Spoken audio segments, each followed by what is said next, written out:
ये बच्चे अगर कोई पीसीएस की भी तैयारी कर रहा है और ये मिल जा रहा है तो मतलब ये लेने के लिए एकदम तत्पर रहता है। ठीक है ना, क्लियर। ये पोस्ट कोई छोड़ता नहीं है। ठीक, यू इसमें सबसे अच्छी पोस्ट यही है और इस बार आने भी वाली है पोस्ट। अगर किसी में पेट भरा होगा तो निश्चित रूप से ये पोस्ट देखने को उसमें मिलेगी। और यूपीपीएससी आप जान ही रही है कि नॉन गेस्टेड जितनी भी पोस्ट गेस्टेड जितनी भी पोस्टें हैं वो सब आपके यूपीपीएससी के द्वारा निर्धारित हो रही है। ये चीज़ें हैं, ठीक है ना। ये चल रहा है क्या अभी? जी सर, तो उसे बंद सर चल। ठीक है। आपका मित्र ओम प्रकाश ऐसे गांव से है जिसके आसपास का क्षेत्र पिछले वर्ष बाढ़ में क्या हो गया, डूब गया। ठीक, सरकार ने घरेलू सामान दोबारा फसल बोने के लिए बीज खरीदने हेतु नकद सहायता और खड़ी फसल के नष्ट हो जाने से हुई हानि की क्षतिपूर्ति हेतु नकद राशि देकर प्रभावित लोगों की सहायता की। ठीक है ना, सरकार ने जो वाजिब सहायता थी वो क्या किया। ठीक, और यहाँ बात किसकी हो रही है? आपका मित्र है ओम प्रकाश, ठीक है ना, क्लियर। अब क्या है, ओम प्रकाश का मकान ऊंचे स्थान पर था, ठीक है ना, और उसको निजी सामान की कोई हानि नहीं हुई। मतलब ऊंचाई पे था तो भाई मतलब कुछ भी फसल उसल रखी थी तो वो डूबा हुआ नहीं, कुछ भी मान लीजिए निजी सामान की वो क्षति नहीं हुई। सौभाग्य से उसकी कृषि भूमि बाढ़ से उफनती नदी से अपेक्षाकृत दूर होने के कारण परिवार को हुई हानि का पूर्णतः सही आकलन करने में असमर्थ रहते हैं। ठीक है ना, मतलब क्या है कि उसकी कृषि भूमि बाढ़ से उफनती नदी से क्या है, अपेक्षाकृत दूर है। ठीक है ना, क्लियर। और उसके कारण परिवार को हुई हानि का पूर्णतः मतलब सही आकलन करने में असमर्थ रहते हैं। मतलब सही अंदाजा नहीं लग पाता क्या मेरा हानि हुआ है क्या नहीं हुआ है, क्लियर नहीं। परिणाम स्वरूप लोग बढ़ा चढ़ा कर अक्सर झूठे दावे देकर फायदा लेते हैं कि साहब बाढ़ पूरे क्षेत्र में आया था। अब वो अलग बात है कि हमारा ऊंचा है, पानी तो आया ही था, वो नीचे सरक गया होगा। भाई कई बहाने हैं उनके पास कहने के, दावे हैं। ठीक, तो परिणाम स्वरूप लोग बढ़ा चढ़ाकर अक्सर झूठे दावे करके फायदा लेते हैं। ओम प्रकाश ने भी गांव में अन्य लोगों की तरह झूठे दावे पेश कराए हैं।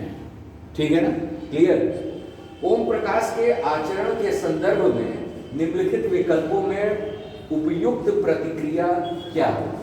ठीक है ना, जैसा ओम प्रकाश ने किया झूठा दावा, क्या उसकी प्रतिक्रिया क्या हो सकती है? जैसे ओम प्रकाश को केवल सच्चे दावे करने चाहिए थे। दूसरा, यह देखने का उत्तरदायित्व सरकार का, एजेंसियों का है कि कोई झूठा दावा स्वीकार न किया जाए।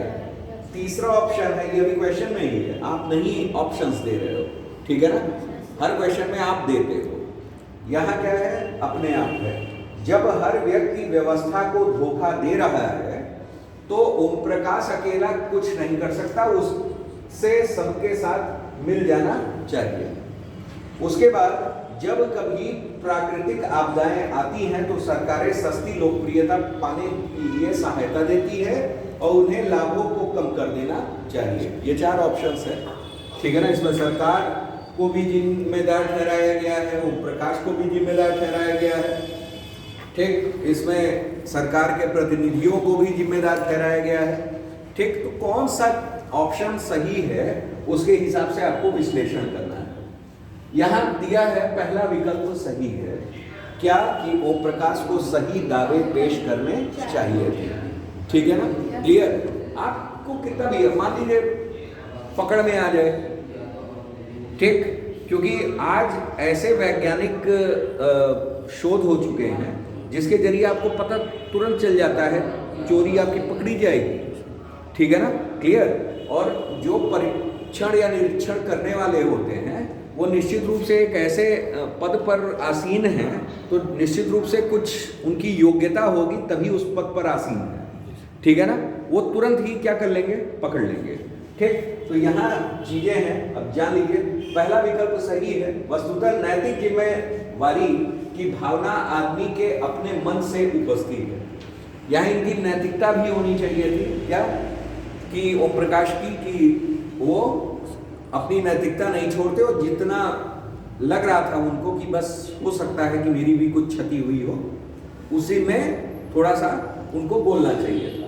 नैतिक मूल्यों का एक स्रोत हमारी चेतना है। हर सचेतन नैतिक कर्ता में एक आवाज होती है जो उसे बताती है कि क्या सही है और क्या गलत है। कोई कार्य गलत है या यदि वह नैतिकता की कसौटी पर खरा नहीं है उभरता, तो चाहे उसे किसी ने देखा हो या ना, ठीक। इस प्रकार कोई भी व्यक्ति बाढ़ की दूसरा है इसमें, इस प्रकार कोई भी व्यक्ति बाढ़ की सहायता के लाभ का हकदार है यदि बाढ़ के कारण उसने विशेष हानि उठाई है। सरकार एक झूठे दावे को मंजूर करती है या नहीं, यह बात उसके नैतिक परिप्रेक्ष्य से कोई मायने नहीं रखती। भाई सरकार तो ये चाहेगी कि हम मैक्सिमम लोगों को क्या करें, लाभ दें। आप पेश भी कर दोगे तो सरकार बहुत ज्यादा देख रेख नहीं करने आती है। सरकार ये कहती है कि भाई अब इस विपरीत परिस्थितियों में हम किसका परीक्षण करें, निरीक्षण करें, ठीक है ना। अधिकतम लोगों तक लाभ सुनिश्चित कराती है सरकार, ठीक है ना, सरकार का दायित्व है। अब इसमें नैतिकता की तो कोई बात होती नहीं है। फिर यह बात उसके नैतिक परिप्रेक्ष्य में कोई मायने नहीं रखती। इससे व्यक्ति अपनी जिम्मेदारियों से मुक्त नहीं हो सकता। इस संबंध में मैनुअल कांट ने कहा है कि दो बातें मुझे आश्चर्यचकित कर देती हैं कि मेरे सिर के ऊपर तारों भरा आकाश तथा मेरे भीतर का नैतिक नियम, ठीक है ना, क्लियर। आगे है व्यक्ति को अपनी चेतना की आवाज के प्रति सजग रहना चाहिए। जानबूझकर या अनजाने में ही ओम प्रकाश ने यह धारणा बनाई कि इस काम में उसकी नैतिक जिम्मेदारी इस कारण नहीं बनती क्योंकि सरकारी मंच से यह आशा की जाती है कि विवरणों की जांच के बाद ही भुगतान का आदेश पारित करेंगे, ठीक। यदि अधिकारियों ने अपना काम करने में परवाह नहीं की है तो वे ही इसके लिए जिम्मेदार हैं और व्यक्ति नहीं। ये ओम प्रकाश का मानना था, ठीक है ना, कि भाई हम दावे पेश कर दे रहे हैं, अगर उनको लगेगा तो देंगे, नहीं लगेगा तो नहीं देंगे, ये उनकी जिम्मेदारी है, ठीक। हम तो अपना कहेंगे लाभ के लिए, ठीक। तो पूर्णतया उनका जो नैतिक व्यवहार रहा वो लाभ से प्रेरित रहा, लाभ लेने के लिए प्रेरित रहा, ठीक है ना। ओम प्रकाश द्वारा इस आधार पर अपने अनुचित आचरण को उचित ठहराना भी क्या है, गलत है, ठीक। और उसके गांव में इस प्रकार के हालात वाले शेष सभी लोग यही काम कर रहे हैं। हम इसे अनौचित्य का बैंड वैगन कह सकते हैं, ठीक है ना। बैंड वैगन संस्कृति होती है बढ़ चढ़ करके बोलना, ठीक है ना, ये बैंड वैगन होता है, ठीक। आगे बैंड वैगन व्यवहार व आचरण है जो दूसरों की नकल करने से बनता है। इसमें इस बात को नहीं देखा जाता कि आचरण स्वयं में सही है या गलत, ठीक है ना। हमेशा मतलब गलत के लिए तत्पर रहेंगे, गलत ही बोलेंगे, बैंड वैगन व्यवहार, ठीक है ना, क्लियर। जैसे मतलब मनमानी करने वाला काम, ठीक है ना, एक मनमानी कर रहा है तो दूसरा भी क्या करेगा, मनमानी करेगा, ठीक है ना। तो ये चीजें होती हैं। यह सत्य है कि सरकारें बड़े उदार पैमाने पर सहायता देती है। भाई जाहिर सी बात है, सरकार का ये लक्ष्य होता है कि अधिकतम व्यक्तियों का लाभ सुनिश्चित किया जाए, ठीक है ना, उसे कहीं से भी कष्ट न हो, हानि न पहुंचे, ठीक। सरकार की ये योजना होती है भाई, इसीलिए सरकारें अपना कार्य करती हैं। ऐसी सहायता का दुरुपयोग करने का कोई औचित्य नहीं बन पाता। इस मामले में लाभ की मात्रा और नैतिक दृष्टि से वांछित आचरण का कोई संबंध नहीं है, ठीक है ना, क्लियर। अब आ जाइए, दूसरा है पूजा अर्चना दोनों दोस्त हैं, ठीक है ना। ये दूसरा है, पूजा और अर्चना दो दोस्त हैं। एक वित्तीय कंपनी, फाइनेंशियल कंपनी है, उसमें काम करती है। अर्चना को पता चलता है कि उसका बॉस है मुर्गन, जमाकर्ताओं के पैसे की धोखेबाजी करने की योजना बना रहा है, ठीक है ना।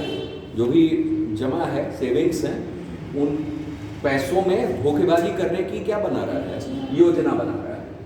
अर्चना मुर्गन के प्रति वफादार है, ठीक है ना, क्लियर। अर्चना क्या है, मुर्गन के प्रति वफादार रहती है और इसलिए उसकी योजना को किसी को बताना नहीं चाहती थी, ठीक। लेकिन पूजा चौकन्नी हो गई कि यदि मुर्गन अपनी योजना में सफल है।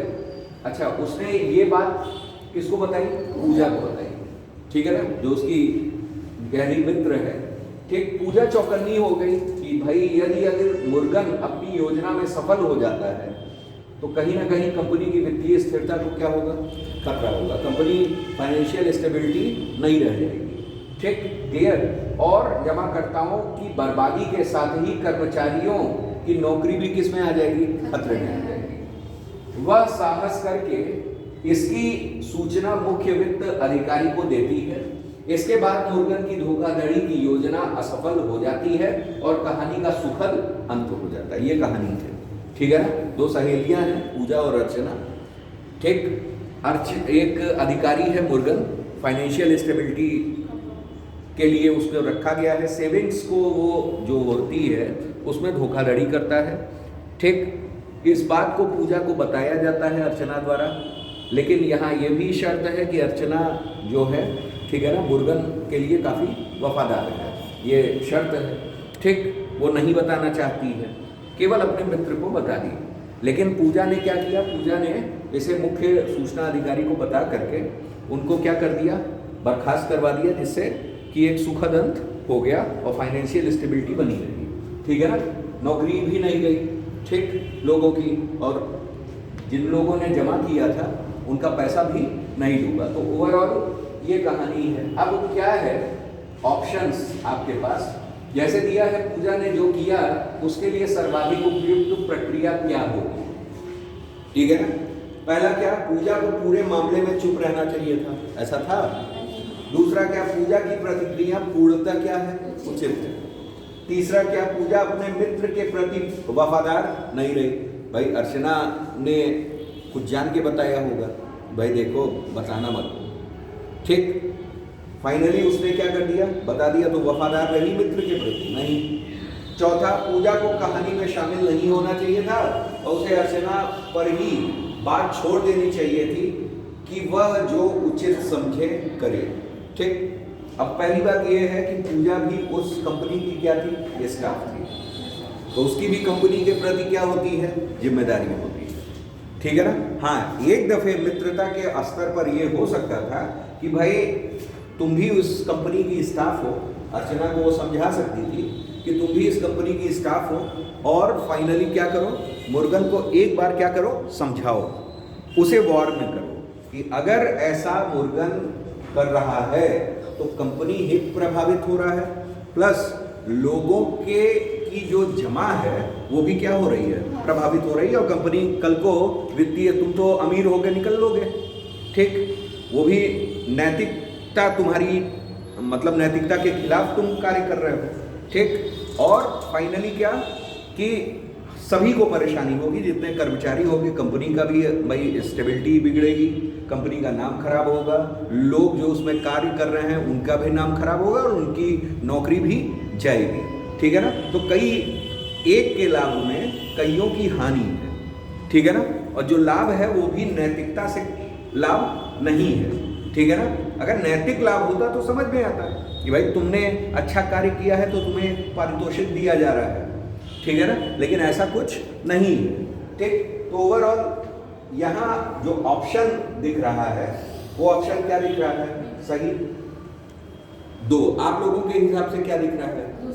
दूसरा ही ना। चलिए आइए देखते हैं, ठीक। यहाँ दिया हुआ है विश्लेषण, ठीक। यदि पूजा इस मामले में चुप रहती है तो मुख्य वित्त अधिकारी सुधारात्मक कार्रवाई नहीं कर पाता और अनेक लोग पैसे की दृष्टि से क्या हो जाते हैं? बर्बाद होते हैं। एक पक्ष ये भी रहता, मतलब रिजल्ट्स पे यहाँ जब ऑप्शंस दे दिए तो आपको किस पर ध्यान देना है? सीधे रिजल्ट्स पर, क्या क्या परिणाम हो सकते हैं, ठीक है ना। लोगों के पैसे बर्बाद होते हैं, फाइनेंशियल स्टेबिलिटी बिगड़ती है, कई लोगों की नौकरी जाती है, कंपनी का नाम खराब होता, ठीक। हो सकता है आपको इस बिना पे आगे कहीं और नौकरी भी ना मिलती होती, ठीक। ये चीजें हैं। अतः यह विकल्प स्वीकार नहीं किया जा सकता कि इससे उसकी सत्यनिष्ठा भी प्रभावित होगी, ठीक है ना। क्लियर। अर्चना की मित्र के तौर पर यह उसका कर्तव्य है, यह स्पष्ट वायदा की गोपनीयता बनाए रखी जाएगी। वह उन गोपनीय बातों को किसी से नहीं बताएगी जो उसे पूजा बताती है, ठीक। लेकिन लाभकारिता के सिद्धांत के अनुसार उस पर यह उत्तरदायित्व भी है कि वह जमाकर्ताओं और साथी कर्मचारियों को हानि से बचाए। प्राथमिकता क्या है? एक की हानि कि कईयों की हानि? एक की हानि। यहां एक की हानि होगी तो वो उसकी हानि नहीं, वो उसको दंड मिलेगा उसके करनी का, ठीक है ना? क्लियर? हमें क्या करना है? हम निरपेक्ष मूल्यों को पकड़ते हैं। हम सदा किसको पकड़ते हैं? निरपेक्ष मूल्य। निरपेक्ष मूल्य में क्या होता है? वो डिओंटोलॉजी होता है। डिओंटोलॉजी में क्या होता है? डिओंटोलॉजी पूर्णतया कर्म पर आधारित होता है, परिणाम पर आधारित नहीं होता है। हमें अपना कर्म करना है, परिणाम कुछ भी हो। और कैसा कर्म करना है? निरपेक्ष मूल्यों को लेते हुए करना है, शुभ साधन के साथ करना है। यही तो है, ठीक। तो हमने अपना काम किया, ठीक, हमें लगा उचित, वही हमने किया, ठीक। हमारी नैतिक जिम्मेदारी बन रही थी कि हम एक की हानि छोड़ करके कईयों की हानि को क्या करें? बचाएं, ठीक है ना? आगे आइए। अतः उसकी दुविधा को वचन पालन और लाभकारिता के सिद्धांतों के बीच टकराव के तौर पर देखा जा सकता है। ऐसी स्थितियों में नैतिक कर्ता को उस नैतिक सिद्धांत का पालन करना पड़ता है जो संभावित हानि से बचाने का या उसे न्यूनतम करने का होता है, ठीक है ना? क्लियर? पूजा की प्रतिक्रिया पूर्णतः क्या है? उचित है। विकल्प 3 में सुझाए गए विकल्पों को उचित नहीं ठहराया जा सकता। विकल्प 3 क्या था? विकल्प 3 आपका क्या था? विकल्प 3 की पूजा अपने मित्र के प्रति क्या रहे? वफादार रहे, ठीक है ना? ये ठहराया नहीं जा सकता। पूजा को लोगों को हानि से बचाने के उच्चतर उत्तरदायित्व को अर्चना की गोपनीयता बनाए रखने वाले अपने उत्तरदायित्व से क्या रखना पड़ेगा? ऊपर रखना पड़ेगा, ठीक। इसे उपयोगितावादी नियम का उल्लंघन भी होगा, ठीक है ना? उपयोगितावादी नियम, ठीक, का उल्लंघन। उपयोगितावादी नियम का उल्लंघन का मतलब समझ रहे हैं क्या? उपयोगितावादी का मतलब क्या? सबका सुख। एक होता है हेडोनिज्म यानी सुखवाद, सुख। उपयोगितावादी में ज्यादा लोगों का कल्याण, ये उपयोगितावादी है। आप लोग को पढ़ाया था ना, तो उपयोगितावादी में बताया था। उपयोगितावादी का मतलब क्या? अधिक से अधिक लोगों का कल्याण, ये उपयोगितावादी सिद्धांत है, ठीक है ना? क्लियर? तो वही चीज कहा है कि अगर ये हम नहीं करते तो हमारे उपयोगितावादी नियम का क्या होगा? उल्लंघन होगा, ठीक। अधिकतम लोगों का हम कल्याण नहीं देख रहे हैं, हम केवल और केवल किसका कल्याण देख रहे हैं? एक लोग का, ठीक है ना? क्लियर? आगे आइए। पूजा दिया है, पूजा संभवतः संवाद को नियंत्रित नहीं कर सकती, ठीक, या अर्चना को यह सब कहने से नहीं रोक सकती जो वह कहना चाहती है। हाँ, यह अर्चना के मामले की सूचना मुख्य वित्त अधिकारी को देने के लिए कह सकती थी, ठीक है ना? क्लियर?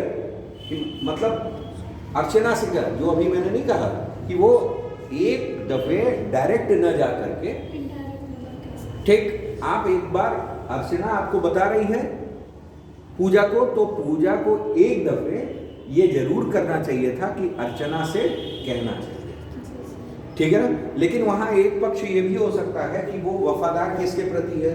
मुर्गन के प्रति। तो पता चला वो कुछ ऐसी हरकत कर सकता था या कुछ ऐसा हो जाता कि पता ना चलता, कुछ ऐसी चीजें भी हो सकती हैं, ठीक। इस वजह से डायरेक्ट ही कहना, लेकिन हम यह नहीं बता सकते कि अर्चना ने क्या किया होता। अर्चना जो चाहे करती रहे। एक बार यदि पूजा को खतरे की जानकारी हो गई है तो उसका उत्तरदायित्व है कि वह प्रतिक्रिया करे, ठीक है ना? भाई उस जगह उनको भी रोकना क्या होता? गलत हो सकता था, क्योंकि वहां सीधा लिख दिया है कि वह मुर्गन के प्रति क्या है? वफादार है, ठीक है ना? तो हर ऑप्शंस का टोलना पड़ता है, तब आंसर आपको देना है। फिर आइए वंदना, ठीक है ना? नया है। वंदना पुलिस कंट्रोल रूम में एक पुलिस अधिकारी है, ठीक है ना, क्लियर। वह एक भयानक दुर्घटना वाली जगह पहुंचती है। ठीक, ऐसे केस स्टडी पढ़ना है तो अच्छा लग रहा है, अकेले पढ़ेंगे तो बोर हो जाए। जी सर। ठीक है ना, क्लियर। लेकिन शुरू में इंटरेस्ट जनरेट कीजिए, डेली एक एक केसेस, दो केसेस सॉल्व कीजिए, तो आपका इंटरेस्ट पैदा होगा। इसमें सर आप जब मैक्सिमम इंटरेस्ट कायम करेंगे इस क्षेत्र में, जैसे 2 करिए, 1 करिए, रोज कुछ ना कुछ केस स्टडी करिए। हम देख लीजिए कि यूपीएससी का आधा, ठीक, एक खंड पूरा का पूरा क्या आ रहा है, केस स्टडी आ रहा है। तो आप खुद सोचो कि क्या वेटेज होगा। तो ओवरऑल उस हिसाब से आप डेली अगर केस स्टडी, तब आप सारे केस स्टडी डिफरेंट बुक्स की भी क्या कर लेंगे, कर ले जाएंगे और आपको और नीड होगी कि रोज नए आए, ठीक, नए केसेस मेरे पास आए, तो आपका मन मस्तिष्क भी उसी तरह से चलने लगेगा, सारे नियम क्लियर होने लगेंगे। अभी जैसे उपयोगितावादी सिद्धांत आया, तो उपयोगितावादी सिद्धांत आपने पढ़ा है, थ्योरी पढ़ी है, जाना है क्या होता है, तो वो चीज़ें आप उसमें डिफाइन भी कर सकते हैं कि यस इसके कारण ये है, इसके कारण ये है, ठीक है ना, क्लियर। चलिए आइए, वंदना पुलिस कंट्रोल रूम में एक अधिकारी है, वह भयानक दुर्घटना वाली जगह पर पहुंचती है। ठीक, 2 युवा लोग, एक लड़का और एक लड़की बुरी तरह क्या है, घायल। उन्हें तत्काल ही प्राथमिक चिकित्सा की क्या है, जरूरत है, अन्यथा उनकी चोटें जानलेवा सिद्ध हो सकती है। ठीक, क्लियर। कोई अन्य पुलिस पेट्रोल या एम्बुलेंस इस जगह तत्काल नहीं पहुंच सकता, ठीक है ना, क्लियर। कोई भी अन्य यही पहुंचे, ठीक, वंदना ही पहुंची है। वंदना को अपनी पृष्ठभूमि की वजह से पैरामेडिकल ट्रेनिंग प्राप्त है, ठीक है ना, मतलब उसने इससे पहले कोई पैरामेडिकल कोर्स भी किया हुआ है, ट्रेनिंग की हुई है। इसका अनुमान है कि लड़की की हालत ऐसी है कि उसे अकेले वह सुधार नहीं सकती है, ठीक है ना। उसे पहले किसकी देखभाल करनी चाहिए तथा उसके सम्मुख कौन कौन से विकल्प उपलब्ध हैं, उन विकल्पों की जांच भी कीजिए। अब यहाँ 2 युवा हैं, एक लड़का है और एक लड़की, बुरी तरह घायल है। एक शर्त ये है, बुरी तरह घायल है, और सबसे बड़ी चीज क्या है कि उनकी चोटें जानलेवा सिद्ध हो सकती हैं, ठीक। लेकिन उनमें एक पॉसिबिलिटी ये भी है क्या, कि लड़की की हालत ऐसी है कि उसे अकेले वह सुधार नहीं सकती, ठीक है ना, क्लियर, ये चीज है, ठीक। उसे पहले किसकी देखभाल करनी चाहिए, अब यहां आपके पास ऑप्शंस, ठीक। अब जानिए क्या है, विकल्प उपलब्ध है क्या। वंदना को सिक्का उछाल कर तय करना चाहिए कि वह किसकी सहायता करेगी। भाई जय वीरू का केस थोड़ी ना है, ठीक, शोले फिल्म थोड़ी ना चल रही है, ठीक, कि आपने क्या किया, सिक्का उछाल लिया कि जा वीरू, ठीक, ठीक। आगे, वंदना को पहले लड़के को देखना चाहिए, ठीक है ना। तीसरा ऑप्शन है, वंदना को पहले लड़के को देखना चाहिए, क्योंकि लड़के को हमेशा प्राथमिकता दी जाती है, पुरुष प्रधान, ठीक। आगे आइए, समस्या का कोई स्वीकार करने योग्य हल नहीं है, ठीक, ऐसा है। उपयुक्त विकल्पों का विश्लेषण निम्नलिखित है, ठीक, क्लियर। अब आइए उत्तर विश्लेषण। पहला है, पहले विकल्प में वंदना निर्णय को सिक्के उछाल पर छोड़ देती है। अन्य शब्दों में कहें तो यहाँ कोई नैतिक सिद्धांत लागू नहीं हो रहा है, सारी नैतिकता सिक्के की है, ठीक है ना। वो जिस मतलब सारा दारोमदार सिक्के पे डाल दिया गया, ठीक। हम कभी ऐसे निर्णय का समर्थन नहीं कर सकते जो किसी नैतिक मानदंड पर न टिका हो। सिक्का उछालने में कोई संवेदना और मतलब संवेदना का कोई स्तर नहीं। आगे आइए, इस स्थिति में पहले लड़के की मदद करनी होगी, क्योंकि चयन कम से कम एक जिंदगी तो बचा सकेगा, ठीक है ना, क्लियर।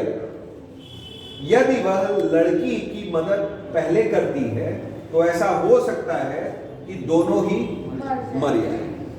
ठीक है ना, क्लियर। इस प्रकार की स्थिति ट्राई-एज कहलाती है, जैसे युद्ध के दौरान। ठीक है ना, क्लियर।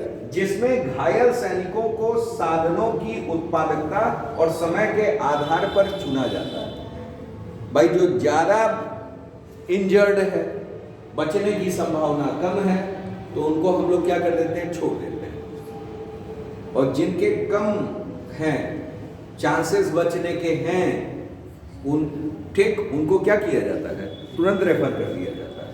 ठीक, तो इसी को हम लोग क्या कह रहे हैं, ट्राई-एज कह रहे हैं। ठीक है ना। इस विकल्प में निर्णय के लिए दिया गया कारण गलत है। ठीक, मतलब ये तीसरे के लिए है। ठीक, लड़के को प्राथमिकता देनी चाहिए, ये गलत है। चौथा ये है कि यह सच है कि इस मामले में दुर्घटना में दोनों घायलों की मदद होनी चाहिए। वंदना को दोनों की मदद करने की कोशिश करनी चाहिए, लेकिन उसकी मदद से केवल एक ही घायल के बचने की संभावना है। उसे उस लड़के को बचा लेना चाहिए। यही समस्या का क्या है, समाधान। भाई उसने ये देखा कि लड़की को मैं बचा नहीं सकती हूँ किसी भी सूरत में, मतलब अकेले नहीं बचा सकती, तो ये पहले शर्त दे दिया है। मतलब क्वेश्चन में ही आपका पूरा उत्तर छिपा हुआ है। ठीक, हम उसको कहीं दूर ले जाएंगे तो हम नहीं वो कर सकते हैं। दूसरी चीज ये कि उत्तर एक और दे रखा है क्या, कि वंदना क्या है, पैरामेडिकल ट्रेनिंग उसने की है, कर रखी है। इसका मतलब वो अगर कम घायल है कोई, तो उसको वो ठीक कर सकती है अपनी कोशिशों से, प्राथमिक चिकित्सा के द्वारा, जो भी प्राइमरी एड है, आसपास थोड़ा सा इधर उधर करके। लेकिन वो उसमें शर्त दे दी है कि लड़की को किसी भी सूरत में वो बचा नहीं सकती है। बचाने की कोशिश वो अकेले तो नहीं कर पाएगी, उसको कहीं ले ही जाना पड़ेगा। ठीक है ना, उस जगह पे मतलब पैरामेडिकल ट्रेनिंग के हिसाब से वो उसको बचा नहीं सकती है। तो जब बचा नहीं सकती है तो भाई जो बच रहा है पहले उसको तो हम देखें, फिर उसके बाद देखा जाएगा। ठीक, क्योंकि जब उसको दूर ही ले जाना है तो हम पहले जो बच रहा है, पता चला, क्योंकि दोनों की स्थितियां कैसी है, जानलेवा है। ठीक है ना, ऐसा कर रखा है, तो ये निर्णय बिल्कुल सही होगा। अब आइए, ठीक है ना, अब आप भी हो सकते हैं उस जगह, अधिकारी हैं, ऐसी कंडीशंस आ गई, आप ही पे सारा दारो मदार है, तो उस कंडीशन में क्या होगा, आप ही को निर्णय लेना है। ठीक है ना, तो वो चीजें समझ होती हैं। आगे आइए, वित्त मंत्रालय के एक वरीय अधिकारी होने के नाते, वरिष्ठ, ठीक, सरकार द्वारा घोषित किए जाने वाले कुछ नीतिगत निर्णयों की गोपनीय एवं महत्वपूर्ण सूचना की जानकारी आपको मिलती है। ठीक है ना, क्लियर। इन निर्णयों से भवन एवं निर्माण उद्योग पर दूरगामी प्रभाव पड़ सकते हैं। ठीक है ना, भवन निर्माण उद्योग है, ठीक, उस पर क्या हो सकता है, प्रभाव पड़ सकता है इस नीति निर्णय से। इस वजह से आप चूंकि वरिष्ठ अधिकारी हैं, वरीयता क्रम के अधिकारी हैं, इस वजह से आपको ये गोपनीयता थोड़ी सी बता दी गई है। ठीक, क्लियर। आगे आइए, जिसने सरकार के लिए अच्छी गुणवत्ता का काफी काम किया है और वह आपके आसन्न वरिष्ठ अधिकारी का घर, ये क्या है, निर्माताओं में से एक। ठीक है ना, निर्माताओं में से एक मतलब कौन, नीति निर्माता।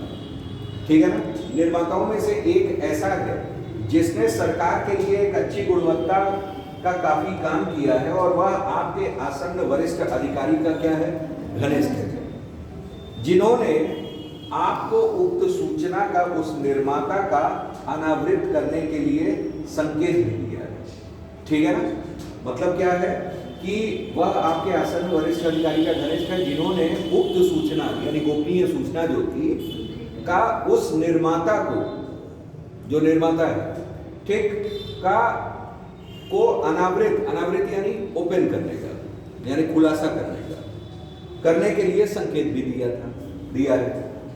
आपके पास क्या क्या विकल्प है? दूसरा, प्रत्येक विकल्प का मूल्यांकन करके बताइए। वही विकल्प रखने रहते हैं आपको कि आप क्या कर सकते हैं ऐसे कंडीशंस में। और विकल्प का मूल्यांकन करिए कि मतलब जो विकल्प आपने रखे हैं तो उससे क्या क्या चीजें हो सकती हैं। मूल्यांकन में यही तो होगा कि इवैल्यूएशन करना कि मतलब क्या क्या उसमें संभावनाएं बन सकती हैं, अगर ये हम करेंगे तो ऐसा होगा, ये हम करेंगे ऐसा होगा। ठीक, ये मूल्यांकन हो गया। और आप कौन सा विकल्प चुनेंगे, मतलब जितने विकल्प आपने दे रखे हैं उनमें से कौन सुटेबल है, मोस्ट अप्रोप्रिएट है, कारण बताइए उसका। ठीक, आगे आइए। एक वरीय अधिकारी होने के कारण जहां मेरे ऊपर गोपनीय सूचना को अनावृत न करने का दायित्व है, आपकी नैतिक जिम्मेदारी क्या है कि आप उसको अनावृत न करें, ओपन न करें। ठीक है ना, क्लियर। और वहीं दूसरी तरफ सरकार के लिए अच्छा काम कर चुकी संस्था तथा वरिष्ठ अधिकारियों के संकेत के कारण सूचना दे देने का भी दबाव है। ठीक है ना भाई, कुछ लोग हैं जो सरकार के लिए अच्छा काम कर चुके हैं लेकिन वरिष्ठ अधिकारी संकेत दे रहे हैं कि आप क्या कर दो, थोड़ा खुलासा करता है। ठीक, आगे है, इस स्थिति में मोटे तौर पे मेरे पास दो ही विकल्प हैं। पहला विकल्प ये कि मैं तमाम दबाव में आते हुए गोपनीय सूचनाओं को अनावृत कर दूं, और दूसरा क्या है कि तमाम दबावों को नजरअंदाज करते हुए सूचनाओं की गोपनीयता बनाए रखूं। ठीक है ना, लीक ना करूं। जाहिर सी बात है कि यही होगा, दूसरा ही होना चाहिए। पहला अगर करते हैं, अगर पहले विकल्प की बात करें तो ठीक है, इससे एक संस्था को मदद मिल जाएगी। ठीक है ना, एक संस्था को मदद मिल जाएगी जिसने पहले सरकार के लिए अच्छा काम किया था। ठीक भाई, सरकार के लिए अच्छा काम किया था तभी आप उस लेवल पे पहुंचे हो। फिर आप पूरा कर दोगे, क्या संभावनाएं आगे रह जाएंगी? नहीं। ठीक, तथा साथ ही इससे मेरे वरिष्ठ अधिकारी भी प्रसन्न हो जाएंगे और कई कारणों से यह विकल्प, ये क्या दिख रहा है, अनुचित दिख रहा है। भाई केवल हम प्रतिनिधि, सबसे पहली चीज है हमारा काम क्या है, हमारी नैतिक जिम्मेदारी क्या है। ठीक है ना, हमको कभी भी परिणामोन्मुखी नहीं होना है, यानी टीलियोलॉजिकल कंसेप्ट हमको लेकर नहीं चलना है, डिओन्टोलॉजिकल चलना है, कर्तव्यवादी। ठीक है ना, प्रयोजनवादी नहीं। ठीक है ना, क्लियर। तो मतलब हर ओर से ये अनैतिक कार्य है। हमारी क्या जिम्मेदारी है? हमारी जिम्मेदारी ये होती है कि हम जिस पद पर हैं उस पर हमारी निष्ठा रहे, क्योंकि हम सरकार के प्रतिनिधि हैं। ठीक है ना, क्लियर। यह एक प्रकार का भ्रष्टाचार है और खुले तौर पर सर्विस रूल्स एंड कंडक्ट का उल्लंघन है, निष्पक्षता और गैर तरफदारी का मूल्य है इसमें। ठीक है ना, बहुत संभव है कि यदि इसके विरुद्ध शिकायत होती है तो मैं पकड़ा जाऊंगा, इससे मेरी नौकरी भी खतरे में पड़ जाएगी। अब आइए, यह प्राकृतिक न्याय के भी विरुद्ध है, नेचुरल जस्टिस। ठीक है ना, नेचुरल जस्टिस के, अच्छा नेचुरल जस्टिस किस आर्टिकल में आता है? प्राकृतिक न्याय किस आर्टिकल में है? Theory of natural justice, principle of natural justice है, प्राकृतिक न्याय का सिद्धांत किसमें आएगा? आर्टिकल 14। ठीक है ना, है हाँ 14, आर्टिकल 14 में आता है। ठीक है ना, आया हुआ प्रश्न देखिएगा। ठीक है ना, साथ ही इससे एक गलत परंपरा क्या हो जाएगी, शुरू हो जाएगी।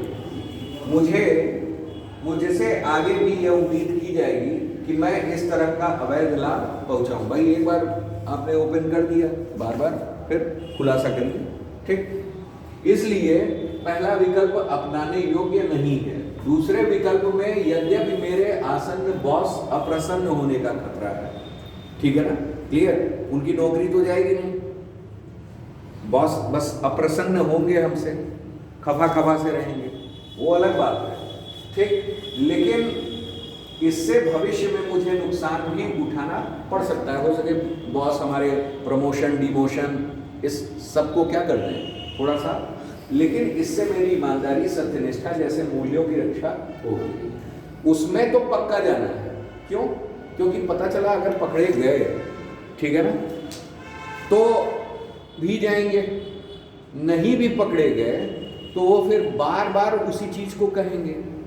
एक बार आपने अगर कर दिया तो फिर वो बार बार रिपीटिशन में चीज़ें चलेंगी कि नहीं चलेंगी? जब रिपीटिशन में कई बार चलेंगी तो उसमें आगे कभी ना कभी पकड़े जाने का खतरा होगा। ठीक है ना? क्लियर? तो ये चीजें हैं। साथ ही इससे यह भी डर नहीं है कि मैं किसी भ्रष्टाचार में फंस जाऊं। छोटे मोटे नुकसान की कीमत पर शासन की पारदर्शिता, सेवा क्षेत्र में नैतिकता को भी भंग नहीं किया जा सकता। इसलिए मैं दूसरे विकल्प का क्या करूंगा? चुनाव करूंगा। तो ओवरऑल आपका ये दूसरा विकल्प है। अब आते हैं, अब आपको एक जिला कलेक्टर बना दिया है, आप IAS हो गए, वरिष्ठ IAS हो गए। ठीक, आप एक शहर में जिला कलेक्टर है, ठीक है ना? क्लियर? जहां निर्वाचन होने के लिए अधिसूचना जारी की गई है, नोटिफिकेशन जारी हो चुका है। ठीक, निष्पक्ष चुनाव कराने का उत्तरदायित्व आप पर सौंपा गया है। ठीक है, आपको निष्पक्ष चुनाव कराने का उत्तरदायित्व सौंपा गया है, सरकार ने सौंपा है कि भाई आपके ऊपर रिस्पॉन्सिबिलिटी है कि आप बिल्कुल एकदम पारदर्शी तरीके से चुनाव करवाइए। ठीक, लेकिन आपकी माता को अचानक हार्ट अटैक के कारण उन्हें आपके गृह राज्य के जिले, जो कि आपकी वर्तमान पोस्टिंग से 250 किलोमीटर पर है, ठीक है ना, 250 किलोमीटर पर है, में भर्ती कराया गया है। ठीक, क्लियर? भाई यहाँ से लखनऊ भी लगभग यही है। ठीक, मान लीजिए ऐसी कंडीशन है कि आप यहाँ के हैं, आपकी माता बीमार है और हार्ट अटैक आया है और आपको उनको वहाँ भर्ती कराया गया है। क्लियर? डॉक्टर द्वारा आपको सूचना दी जाती है कि आपकी माता की तबीयत बहुत ही क्या है, नाजुक है, सीरियस है। ठीक, उन्हें ICU में भर्ती कराने की आवश्यकता है, साथ ही उनका बचना मुश्किल है। तो आप अपने माता पिता की अकेली संतान भी है, ये भी एक शर्त है। ठीक, क्लियर? और ऐसे समय, ठीक, ऐसे समय में वे आपको अपने साथ क्या करना चाहते हैं? देखना चाहते हैं। ठीक, आपकी छुट्टी की अर्जी को निर्वाचन आयोग द्वारा रद्द कर दिया गया है, ये भी एक वो हो गया। ठीक, आपने भेजा। ऐसी स्थिति में आप क्या करेंगे? ठीक, बताइए भाई, DM साहब बताइए क्या करेंगे, बताइए। हैं, अगर आप DM हैं, मान लीजिए भाभी DM हैं, ठीक, तो आप क्या करेंगे ऐसी स्थिति में? कुछ तो सुझाइए सर। ऐसी स्थिति में जो कुछ तो विकल्प होंगे। हाँ, छुट्टी मिलने वाली नहीं है। फिर ऐसा हो सकता है कि हम किसी सगे संबंधी को भेज दें या फिर उनसे मतलब माता जी से किसी प्रकार संपर्क करने की कोशिश करें। आप इकलौती संतान हैं, तो वही सगे संबंधी तो इकलौती में नहीं आएंगे ना। वहाँ की जो रिलेशन में उनको वहाँ भेज दिया जाएगा हॉस्पिटल में। सर, इनका ये ऑप्शन सही है। अगर सगे संबंधी नहीं तो आपके अंडर में कई सबऑर्डिनेट्स हैं, उनको भेज आप दिया उनको जाएगा। भेज सकते हैं। जानकारी मिलती रहेगी। हमारी यहाँ नैतिक जिम्मेदारी है कि हम ही जिला के सर्वे सर्वा हैं। ठीक, और जिला हमारे बगैर चलेगा नहीं। ठीक, हमारी नैतिक जिम्मेदारी बनती है और सरकार के हम प्रतिनिधि हैं पारदर्शी चुनाव कराने के लिए। तो हम जो है, ठीक, किसी अपने सबऑर्डिनेट को बहुत खास जो हो उसको हम भेज सकते हैं। जी सर।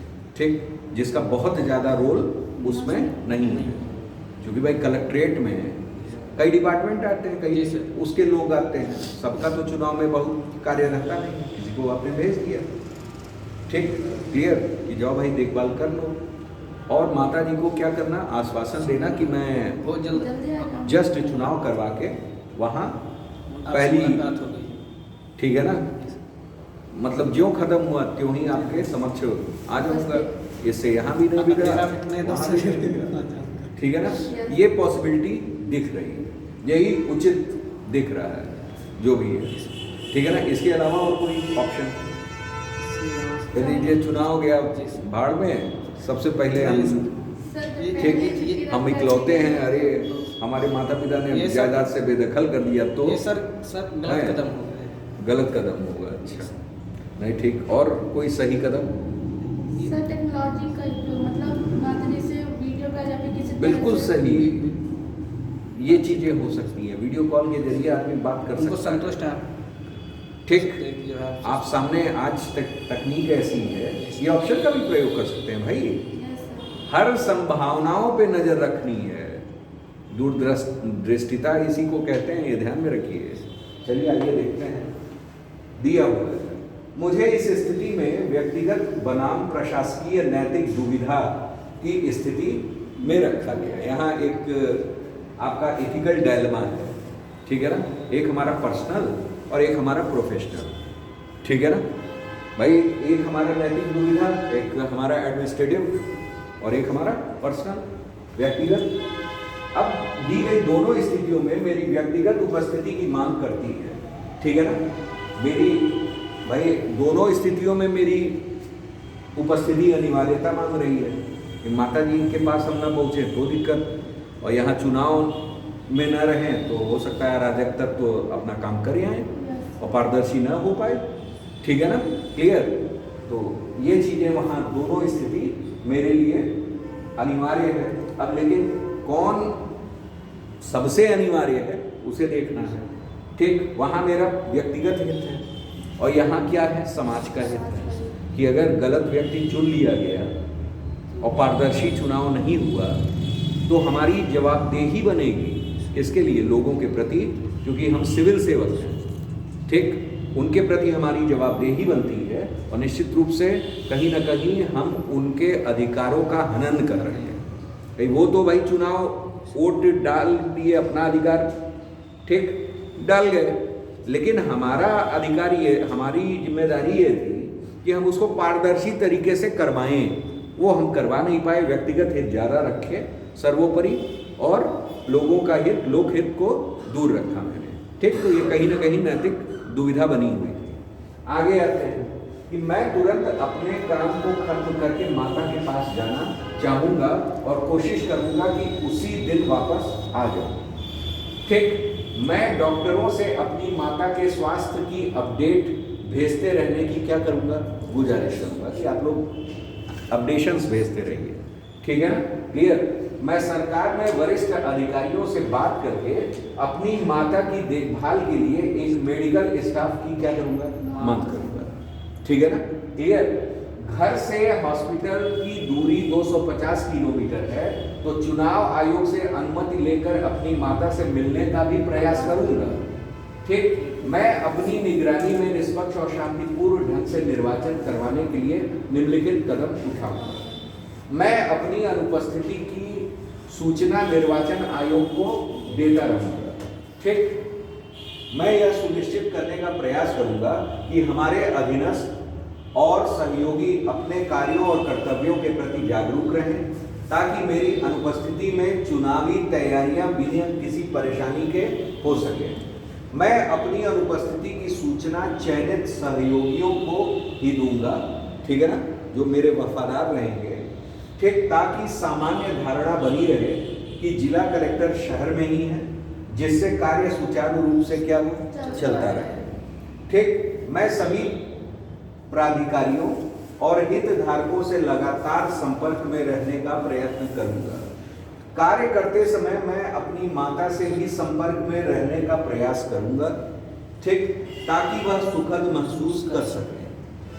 बातों के दौरान उन्हें यह आभास करवाना चाहूंगा कि उनकी तबीयत जल्द ही सुधर जाएगी और निर्वाचन के बाद मैं उनके साथ अधिक वक्त बिताऊंगा, ठीक। मैं कुछ तकनीकी टूल जैसे स्काइप, वीडियो कॉलिंग, ठीक है ना, जो इसने बताया, ठीक, आदि के माध्यम से भी संपर्क में रहने का प्रयास करूंगा ताकि वह अच्छा महसूस कर सके।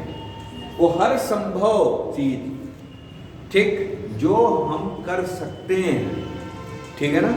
आप आम जीवन में क्या कर रहे हो, आम जीवन में जो करते हो उसी में से ही ऑप्शंस निकालने हैं आपको, यही आपका डिसीजन मेकिंग है, ठीक है ना। क्लियर? तो यहाँ क्या होता है? स्काइप भी एक आपका मैसेजिंग और कॉलिंग वो है, ठीक है ना, एप्लीकेशन है, ठीक है ना, स्काइपी।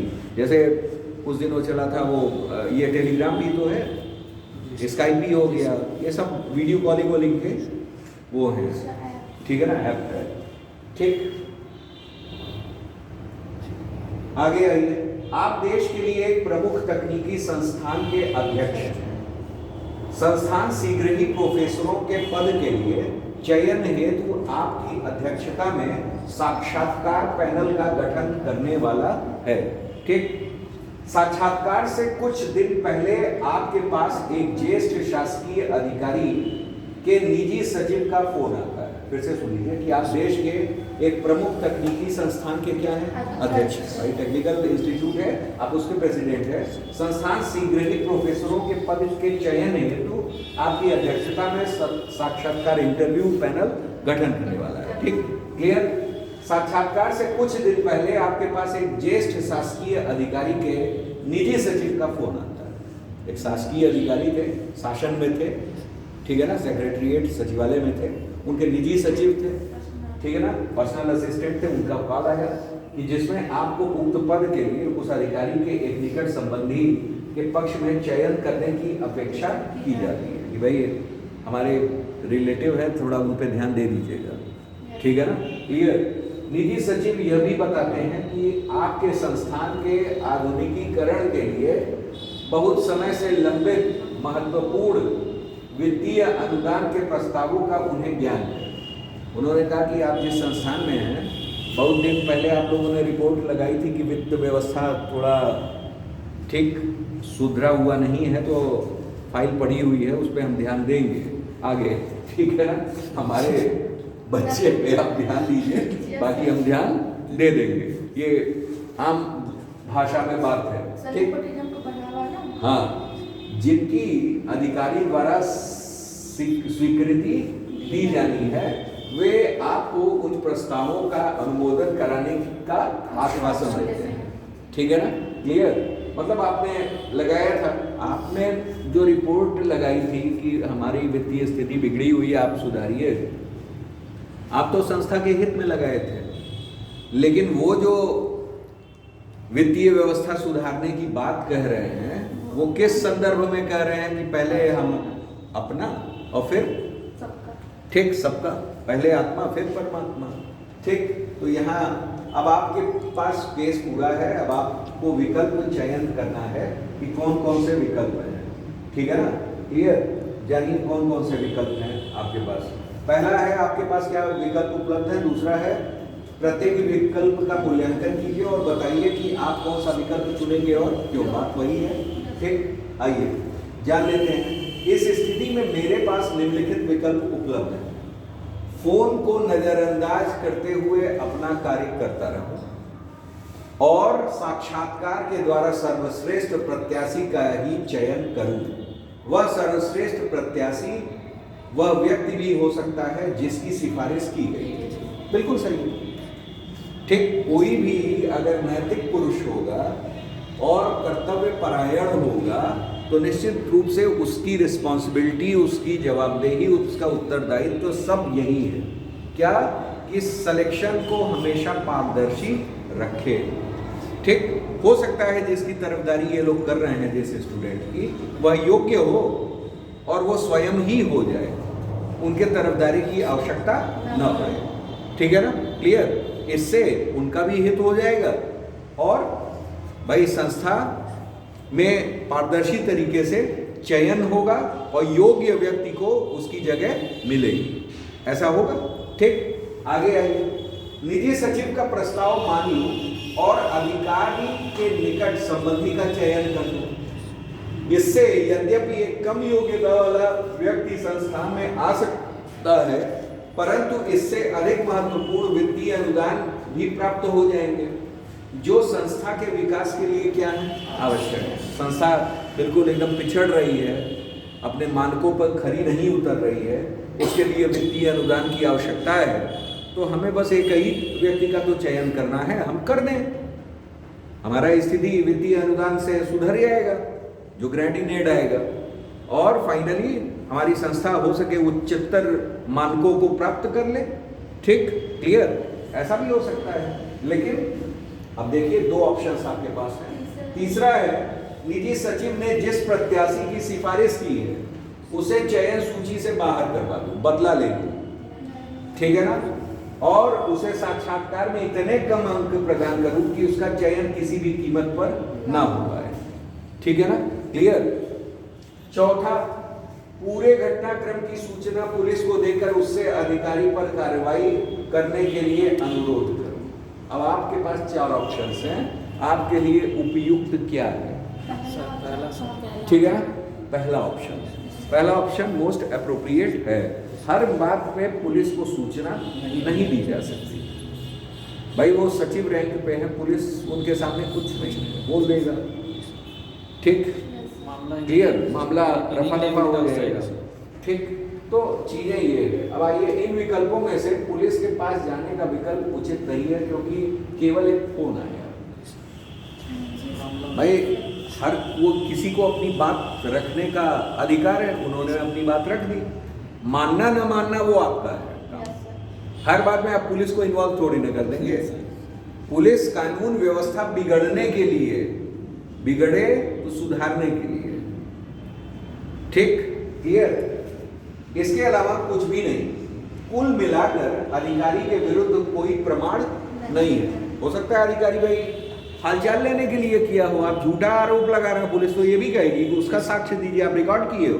अच्छा, रिकॉर्ड करते हो तो वो भी एक क्राइम है, ठीक है ना, क्लियर, कि एक अधिकारी दूसरे अधिकारी का कॉल रिकॉर्ड कर रहा है, ठीक, वो भी एक क्राइम है, ठीक। तो हर ओर से कहीं ना कहीं, इसलिए पुलिस को सूचना देने का कोई विशेष लाभ नहीं है। हाँ, पुलिस को सूचना देने पर व्यक्तिगत दुश्मनी के कारण मुझे और मेरे संस्थान को हानि अवश्य हो सकती है, ठीक। आगे आइए, प्रत्याशी का चयन कर लेना या उसे चयन सूची से बाहर कर देना भी अनुचित विकल्प है, ठीक। अगर हम चयन कर लेते हैं तो भी अनुचित है, और चयन सूची से एकदम बाहर कर दें, उसको बैठने भी ना दें, ठीक, तो वो भी गलत है।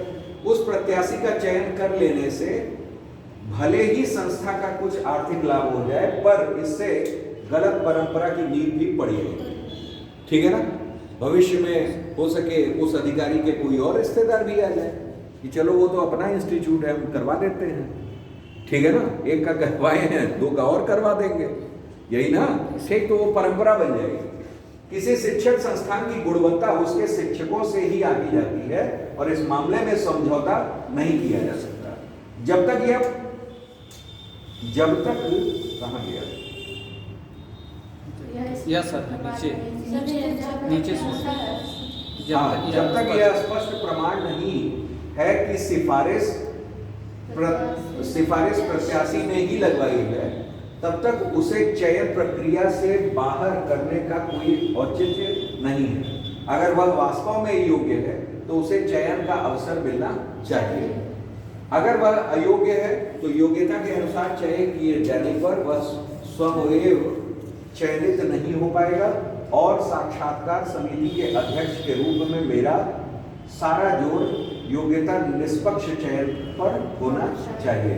तो मतलब ये इतने जो हैं आपके केस स्टडीज हैं, ठीक, और भी केस स्टडीज हैं, उन्हें भी हम लोग देख लेते हैं। जैसे दिया हुआ है, आप किसी जिला के क्या हैं, जिलाधिकारी, ठीक है ना, ये आया हुआ प्रश्न है, ठीक है ना, 250 शब्दों में, और यूपीएससी का, ठीक। आप किसी जिला के क्या हैं, जिलाधिकारी हैं। राज्य की अर्थव्यवस्था को उन्नत बनाने में प्रवासी कामगारों की अहम योगदान रहा है, ठीक है ना। आप देख रहे हैं कि भाई मान लीजिए कोई उन्नत जिला है, मतलब विकसित जिला है, तो जाहिर सी बात है कि गांव और दूर दराज से ही लोग आते हैं। तो प्रवासी जो वहाँ वास न कर रहे हो, प्रवासी मजदूर कारीगर आए हुए हैं, और उनका योगदान क्या है, ज़्यादा है, ठीक है ना, क्लियर।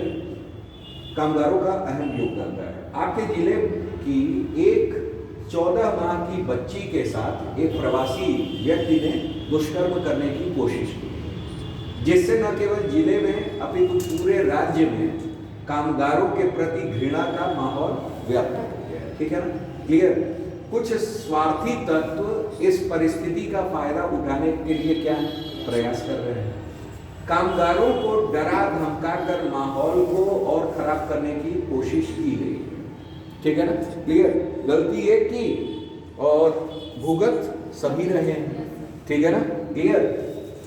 ऐसे में स्वयं की एवं परिवार की सुरक्षा को ध्यान में रखकर एक बड़ी संख्या में प्रवासी कामगार अपने गृह राज्य की ओर पलायन करने लगे। ठीक, क्लियर?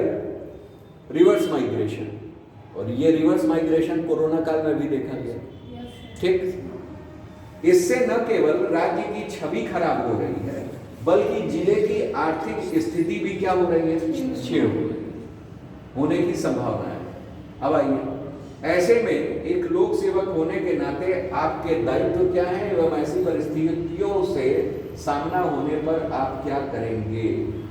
ठीक, चलिए जान लेते हैं। केस आपके सामने है, अब इसको हम लोग एक बार एक नजर देख लेते हैं कि क्या कंडीशंस हैं। उपयुक्त केस स्टडी। ठीक, विविधता से परिपूर्ण देश में एक साथ रह रहे लोगों में अविश्वास और घृणा को उभारने के प्रयास के साथ ही अत्यंत संवेदनशील घटना अबोध बालिका के साथ दुष्कर्म एवं हत्या से संबंधित है। ठीक है ना, क्लियर? ऐसे में एक लोक सेवक होने के नाते मेरे विभिन्न नैतिक एवं प्रशासकीय दायित्व हैं जिनका निर्वहन मैं ईमानदारी, सत्यनिष्ठा, समानुभूति, देश प्रेम, संवेदनशीलता के साथ करूंगा। मेरे प्रमुख दायित्व क्या है? मतलब आपके सामने क्या क्या कार्य हैं, जो विकल्प हैं जो आपको करने चाहिए।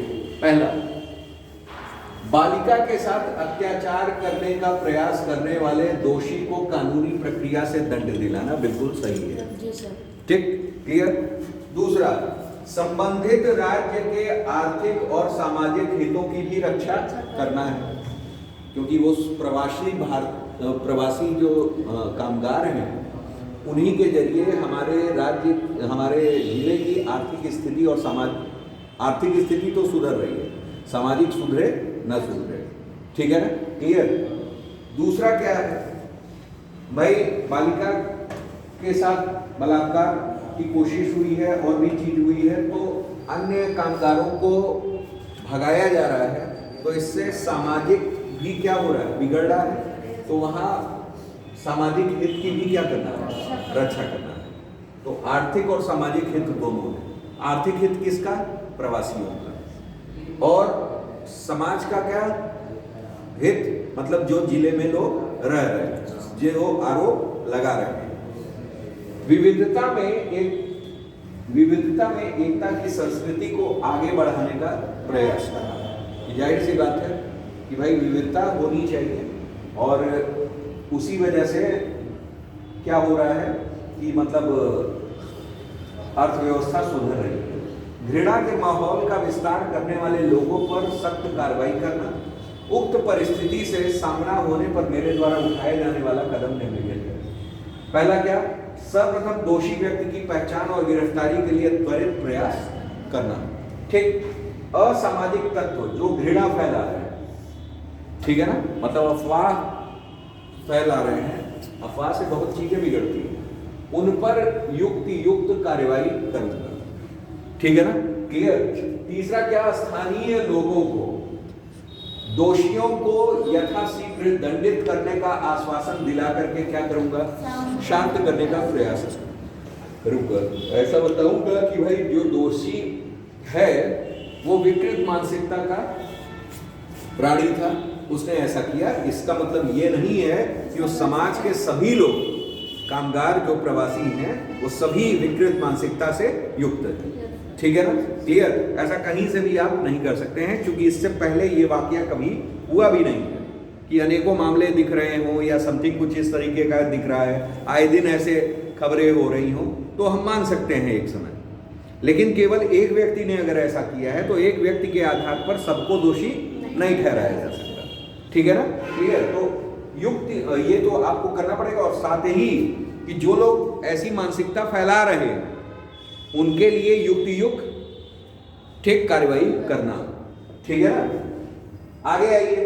प्रवासियों पर हो रहे हमले रोकने हेतु पुलिस बल को अलर्ट करना, जिससे कि उनमें विश्वास बहाल करके उनके गृह राज्य की ओर पलायन से क्या किया जा सके, रोका जा सके। पुलिस को ये कहूंगा कि ऐसा है कि आप लोग उनसे कहिए कि डरे नहीं, किसी भी स्थिति में सरकार आपके साथ है।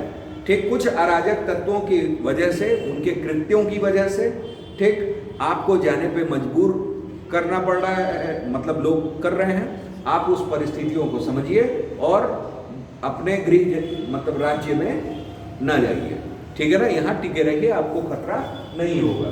तो मतलब पुलिस उनमें विश्वास पैदा करेगी, पुलिस आपके साथ है, प्रशासन आपके साथ है, सरकार आपके साथ है, ठीक है ना।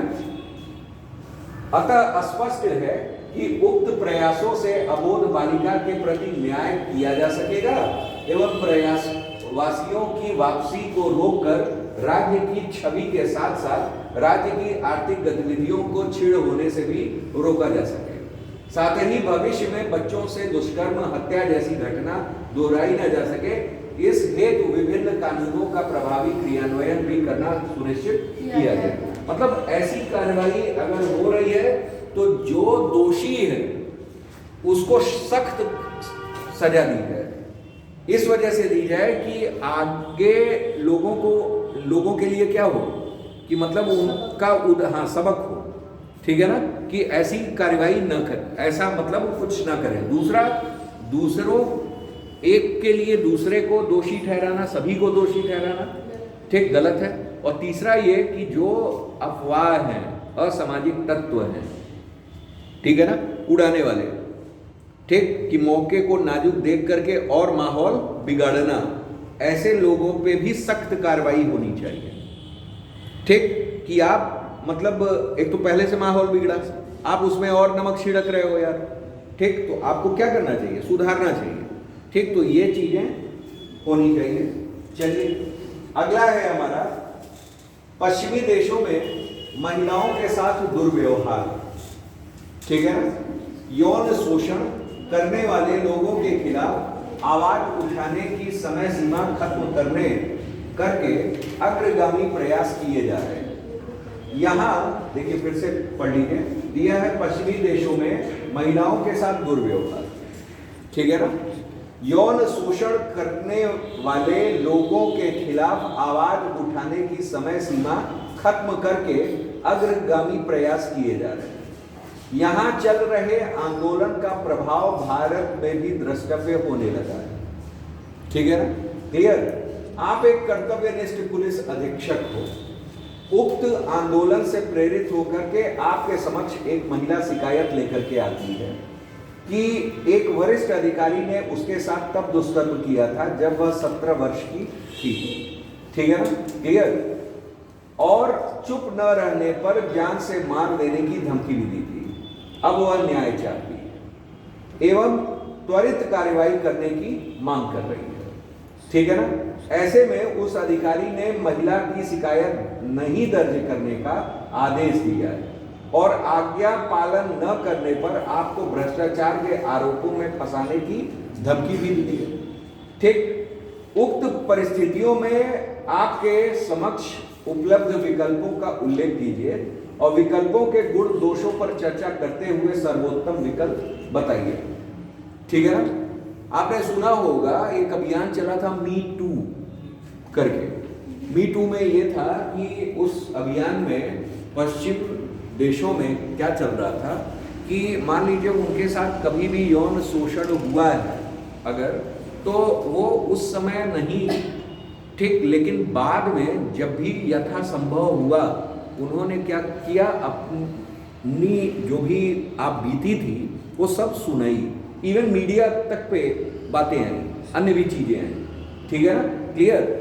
तो सब ने वो किया कि इन्होंने ये किया था, ऐसे किया था, उसके प्रत्यक्ष मेरे पास अभी तक प्रमाण हैं, ये हैं, वो हैं, और फाइनली आज मैं इस बात को बता रही हूँ और तमाम चीजें, ठीक। तो उसी का एक संदर्भ यहाँ लिया गया है, ठीक है ना। ये एक महिला है और वो जब 17 वर्ष की थी एवं चुप न रहने पर मारने की धमकी दिया गया था उसको, ठीक है ना। उस समय तो उसने नहीं बताया, बाद में वरिष्ठ अधिकारी को बता रही है और जिसके थ्रू ये किया गया था वो उस वरिष्ठ अधिकारी को धमकी दे रहा है कि भाई ये अगर रिपोर्ट लिखोगे तो समथिंग ऐसी ऐसी बात हो सकती है, ठीक है ना, क्लियर।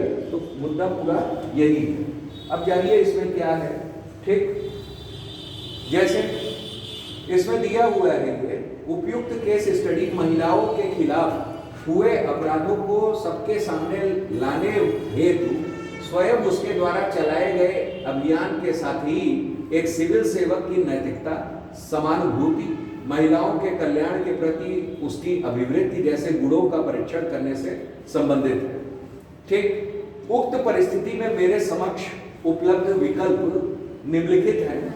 अपने वरिष्ठ अधिकारी की बात मानकर मैं इस मामले के प्रति क्या रखूंगा, उदासीन रहूंगा। कोई वरिष्ठ अधिकारी कह दिया कि अगर मेरी रिपोर्ट लिखी गई तो तुमको नौकरी से हाथ धोना पड़ सकता है या कुछ भी, मैं कदम तुमको फंसवा सकता हूँ, समथिंग धमकी भरा कुछ भी, तो आप उदासीन हो गए, न्यूट्रल हो गए, हम कुछ नहीं कर पाएंगे, ठीक।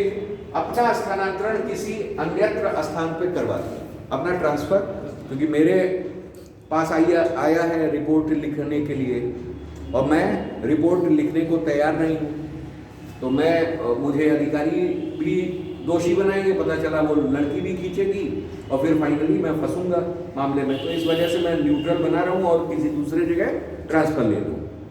तीसरा है उस महिला के पक्ष में अपने वरिष्ठ अधिकारी के खिलाफ त्वरित कार्रवाई, ठीक। और चौथा है वरिष्ठ अधिकारियों को इस मामले के संदर्भ में अवगत कराकर महिला की शिकायत दर्ज करना, ठीक है ना। जो मोस्ट अप्रोप्रिएट दिख रहा है वो कौन सा दिख रहा है? तीसरा कि चौथा है, ठीक। चौथा में ऐसा दिख रहा है कि वो कहीं से फंसेगा भी नहीं, ठीक, और अपने ऊपर के अधिकारी की अवहेलना भी नहीं होगी और महिला की शिकायत भी दर्ज हो जाएगी, ठीक। देखते हैं प्रथम विकल्प क्या है। प्रथम विकल्प अपने वरिष्ठ अधिकारी की बात मानकर मैं मामले में उदासीन रहूं। आइए, प्रथम विकल्प चुनने से न केवल यथास्थिति बनी रहेगी बल्कि ठीक संभव है कि अपने वरिष्ठ अधिकारी की आज्ञा का पालन करने पर विशेष कृपा मिल जाएगी, किंतु इससे एक सिविल सेवक की नैतिकता पर प्रश्न चिन्ह लगेगा। जैसे ऐसा करने पर लोक सेवकों में कर्तव्य निष्ठा, सत्यनिष्ठा जैसे सद्गुणों का क्या होगा, ह्रास होगा और साथ ही महिला की सुरक्षा पर नकारात्मक प्रभाव पड़ेगा। आपको हर हाल में उसकी सुरक्षा देखनी है, ठीक, क्लियर। कुछ जान करके ही वो अवसर पाकर आपके पास आई है, सुरक्षा के दृष्टि से आई है कि मेरे साथ ऐसी घटना का रिपीटिशन न हो सके, ठीक, क्लियर। तो आप में विश्वास करके आई है, आप विश्वासघात करिए, ठीक, तो ये गलत है। द्वितीय विकल्प में क्या मैं अपना स्थानांतरण करवा लूं, ट्रांसफर करवा लूं। आइए, दूसरा विकल्प ये है कि फायदा यह होगा कि द्वंद्वों से छुटकारा मिल जाएगा। एक तरफ महिला उसके बचेंगे और एक तरफ अधिकारी वरिष्ठ हमारे उनसे भी बचेंगे, तो दोनों में जो द्वंद्व है उससे हम क्या हो रहे हैं, मुक्ति पा ले रहे हैं। किंतु सबसे बड़ा दोष यह है कि इससे मेरी पलायनवादी प्रवृत्ति का पता चलेगा। भगेड़ू आप कहलाएंगे, हर मामले में आप भाग खड़े होंगे, कभी भी निवारण नहीं कर रहे हो, तो मतलब पद की गरिमा भी क्या हो रही है, खत्म हो रही है। साथ ही यह मेरे अंदर नेतृत्व क्षमता की कमी को प्रतिबिंबित करेगा, ठीक है ना। मतलब नेतृत्व क्षमता आप में है ही नहीं, लीडरशिप क्वालिटी है ही नहीं, आपको अधिकारी यूं ही बना दिया गया, जो कि सिविल सर्विसेज में लीडरशिप नोलन समिति आप पढ़े हैं, उसमें 7 हैं, जिसमें क्या था, लीडरशिप, नेतृत्व भी होता है। भाई आप जिले का नेतृत्व कर रहे हो, आप पुलिस प्रशासन का नेतृत्व कर रहे हो, आप राजस्व परिषद का नेतृत्व कर रहे हो, मतलब हर विभाग, वन में आप हो गए तो वन का नेतृत्व कर रहे हो, विदेश सेवा में हो गए तो आप देश का नेतृत्व प्रतिनिधित्व कर रहे हो, ये सब क्या है? These are leadership qualities. ठीक है ना? क्लियर? तृतीय विकल्प को चुनने से न केवल महिला को न्याय मिल सकेगा, बल्कि एक अधिकारी के रूप में मेरे कर्तव्य पालन, सत्यनिष्ठा, प्रतिबद्धता, निष्पक्षता, जन सेवा के प्रति समर्पण को भी सुनिश्चित किया जाएगा, अगर आप जो है त्वरित कार्रवाई करते हो तो। ठीक, लेकिन इसमें भी दोष है। भारतीय संविधान में सबको समान माना गया है, अतः अपराध सिद्ध होने पर एक अधिकारी को भी सामान्य लोगों की तरह ही दंड मिल सकेगा। वही इस विकल्प को चुनने में मुझे व्यक्तिगत हानि उठानी पड़ सकती है और साथ ही मेरे खिलाफ अनियमितता और भ्रष्टाचार के झूठे आरोप लगाकर मेरी छवि भी खराब किया जा सकता है। ठीक, अब आइए चतुर्थ विकल्प। चतुर्थ विकल्प क्या होता है? उचित प्रतीत होता है। ठीक है ना? क्योंकि इससे न केवल महिला को न्याय मिल सकेगा, बल्कि उसके सम्मान की रक्षा भी की जा सकेगी। आपने कर दिया। ठीक, दूसरा क्या कि इससे मेरी व्यक्तिगत हानि उठाने की संभावना भी क्या हो जाएगी? हमने अधिकारियों को अपने बता दिया, ऊंचे अधिकारियों को। ठीक, तथापि यह हो सकता है कि वरिष्ठ अधिकारी आपस में मिले हुए हो, किंतु ऐसा आवश्यक नहीं है। ठीक है? क्लियर? साथ ही इस मामले में आवश्यकता पड़ने पर न्यायालय एवं मीडिया का भी सहयोग लिया जा सकता है। इससे इस विकल्प की संभावित कमियों को क्या किया जा सकता है? दूर कर किया जा सकता है। भाई हमने अपने वरिष्ठ अधिकारी को फैसला लेने के लिए कहा था, हम तो उनके अधीनस्थ हैं। ठीक, हम अपने वरिष्ठ अधिकारी के खिलाफ नहीं जा सकते हैं, लेकिन बातें तो बता सकते हैं कि इन्होंने ऐसे ऐसे काम किए हैं, प्लस मीडिया के संज्ञान में हमने दे दिया और न्यायालय के संज्ञान में दे दिया बातें। ठीक, कि साहब ये इन्होंने ये कार्य किया है, इन्हें उचित दंड दिया जा सके। हमने अपने नैतिक दायित्व का पालन किया है। ठीक, अतः स्पष्ट है कि चतुर्थ विकल्प सर्वोत्तम है और इसके माध्यम से सभी पहलुओं को साधा जा सकता है। ठीक, इसके अलावा इस विकल्प को अपनाने से विभाग को भी लाभ होगा, क्योंकि पीड़ित के पक्ष में विभाग द्वारा अपने ही किसी अधिकारी के विरुद्ध कार्रवाई की जाएगी, जिससे उस विभाग की महिलाओं के यौन शोषण के प्रति क्या रहे? जीरो टॉलरेंस रहे। ठीक है ना? इस नीति में सभी लोगों को फायदा मिलेगा। ठीक है ना? क्लियर? तो ये ओवरऑल आपका जो है केस स्टडी है। ठीक है ना? आप लोग इसको जो है घर पे जाइएगा और बाकायदे इस केस स्टडी को क्या कीजिएगा? पढ़िएगा, लगाइएगा। ठीक है ना? क्लियर? एक तो आपके ये हैं नोट्स और इसके अलावा भी एक नोट्स और है केस स्टडी का। ठीक है ना? बहुत सारे हैं। ठीक, कहिएगा तो बाद में भी और भेज दिया जाएगा। ठीक है ना? क्लियर? आपको पेपर ही मैं भेज दूंगा डिफरेंट ईयर्स के, तो केस स्टडी उसको लगाइए। ठीक है ना? जितने भी वो हैं। ठीक, प्लस ये सब हैं डिफरेंट बुक्स के हैं कि क्या क्या कैसे कैसे करना है। ठीक, तो सबको मैंने एक ही में करके आपका बना दिया है नोट्स टाइप का। आप इसे पढ़िए, लगाइए। ठीक है ना? तो सहयोग कर दीजिए।